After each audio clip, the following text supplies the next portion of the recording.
நம்ம என்ன நினச்சிப்போம் ஊழல், இப்போ அதிகபட்சமாக இப்போ அறப்போர் இயக்கம் ஊழல்னு பேசுகிறாங்களே, அவங்க அவங்க அக்யூசேஷன் என்னவா இருக்குன்னா, கான்ட்ராக்டை நீ ப்ராப்பராக விடலைன்றது. நான் என்ன சொல்கிறேன்னா, கான்ட்ராக்ட் விட்டாலே அது ஊழலாக தான் இருக்குது.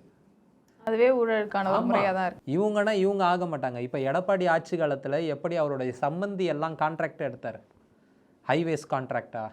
முதலமைச்சராக இருந்தாலும் கூட எனக்கு தெரிஞ்சு எந்த முதலமைச்சரும் நெடுஞ்சாலைத்துறையை மட்டும் என்கிட்டயே தான் வச்சு பண்ண அடம் பிடிக்கல. ஆனால் இவர் அடம் பிடிச்சார். ஏன் அதுன்னா அவருடைய சம்பந்திக்கு வந்து எல்லாம் கான்ட்ராக்டையும் கொடுக்கணும். இப்போ சம்பந்திக்கு கான்ட்ராக்ட் கொடுத்ததை எப்படி ஊழல்னு சொல்லுவீங்க? அது நீங்கள் வந்து ப்ரூவ் பண்ணணும். இவர் வந்து பைபாஸ் பண்ணி யாருக்குமே இது பண்ணாமல் கொடுத்துட்டாரு அப்படின்னு சொன்னால் தான் அது குற்றமாகும். அப்படி இல்லாதவரை அவர் சம்பாதிச்ச கொள்ளை லாபம். அவர் ரோடு போட்டார், அதில் வந்து ஒரு 50 கோடி ரூபாய்க்கு போட வேண்டிய ரோடை 100 கோடி ரூபா கான்ட்ராக்டுக்கு விடுறாங்க. இப்போ 50 கோடி ரூபா என்ன? அந்த லாபம் யாருக்கு போகுது? அவருடைய சம்பந்திக்கு. அவர் அதை வந்து எலெக்ஷனில் யூஸ் பண்ணுவார். ஸோ இந்த ஊழல் வந்து ஒரு லீகலைஸ்டு ஊழலுங்க. இதுக்கு தான் இந்த தனியார் மயம்லாம்.